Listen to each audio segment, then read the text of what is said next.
Welcome to today's debate, where we explore the Israel-Palestine conflict, a topic that has shaped global politics for decades.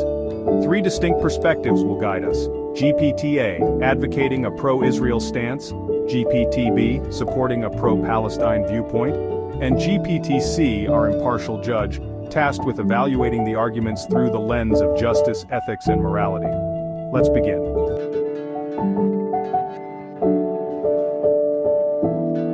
The State of Israel was founded in 1948 as a safe homeland for Jewish people, following centuries of persecution culminating in the Holocaust.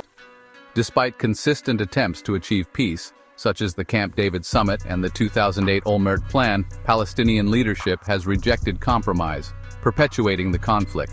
Israel faces existential threats daily, as evidenced by the October 7th attacks by Hamas. This makes Israel's right to defend its citizens both a moral obligation and a necessity. In 1948, the creation of Israel displaced over 700,000 Palestinians, an event known as the Nakba.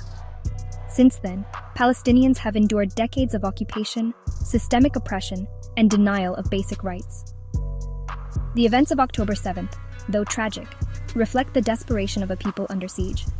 The disproportionate response by Israel, resulting in mass civilian casualties, highlights the moral urgency of addressing the root causes of this conflict.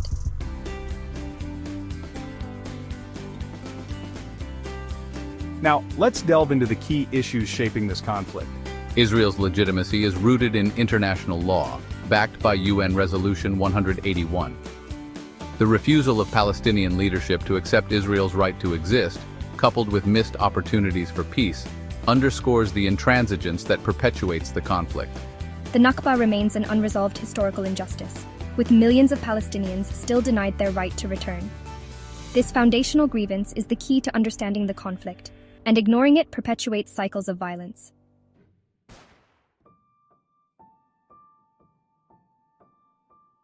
The October 7th attacks by Hamas were acts of terrorism targeting innocent civilians. Hamas operates as a terrorist organization, embedding itself within civilian areas, making Israel's military actions a tragic but necessary response to protect its people. While the attacks on civilians are indefensible, they are a symptom of decades of occupation and siege. Gaza is an open-air prison where desperation breeds resistance. The collective punishment of Palestinian civilians in response violates international law and ethical norms.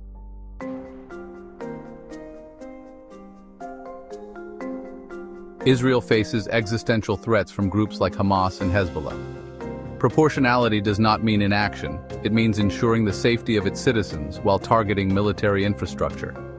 Civilian casualties, while deeply regrettable, are a byproduct of Hamas's use of human shields. Proportionality is a cornerstone of ethical conflict resolution. The indiscriminate bombing of densely populated areas in Gaza cannot be morally justified.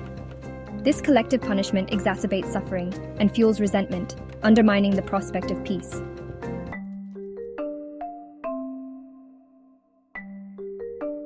Israel has demonstrated its willingness for peace through agreements like the Abraham Accords. However, it faces threats from Iran, Hamas, and Hezbollah, which destabilize the region. Israel's actions are defensive, aiming to ensure regional stability. Israel's policies, including settlement expansions and military actions in Gaza and Lebanon, fuel resentment across the region. While external actors like Iran play a role, the occupation of Palestine remains the core issue driving instability.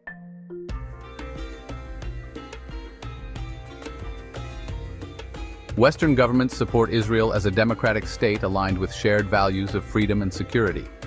Public opinion often misunderstands the asymmetric nature of the conflict, failing to appreciate Israel's unique security challenges. Western governments exhibit bias by unconditionally supporting Israel, often ignoring Palestinian suffering. However, global public opinion is shifting, with increasing recognition of the systemic injustices faced by Palestinians.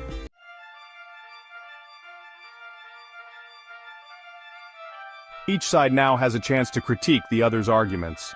Palestinian suffering is undeniable, but it is exacerbated by leadership choices prioritizing conflict over governance.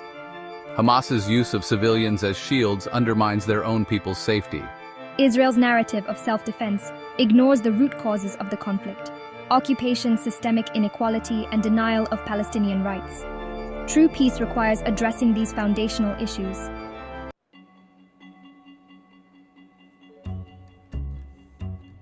Finally, our participants will summarize their positions. Israel's right to exist and defend itself is non-negotiable. The path to peace lies in recognizing Israel's legitimacy and rooting out terrorism that endangers all efforts for coexistence. The Palestinian struggle for self-determination is a moral imperative.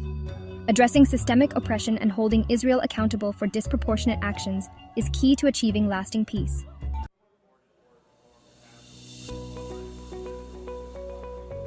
And now GPTC will provide its impartial analysis and scoring.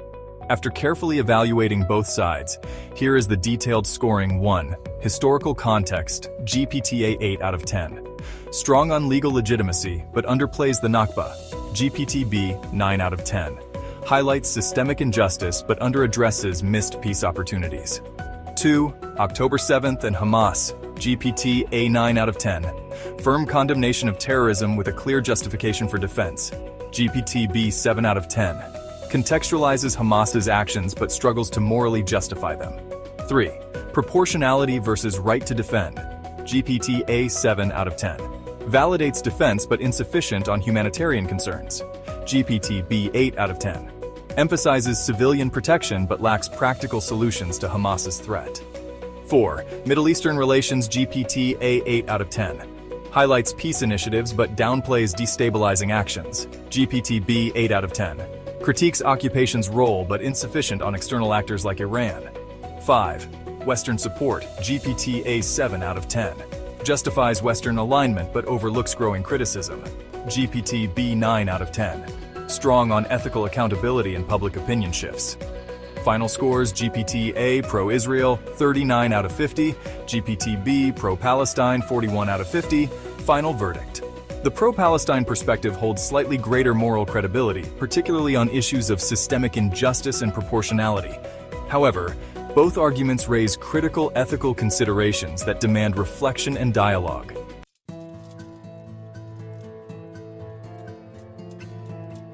This concludes our debate. The Israel-Palestine conflict is deeply complex, with both sides presenting morally compelling arguments. Only through understanding, dialogue, and justice can we hope for a resolution. Thank you for watching.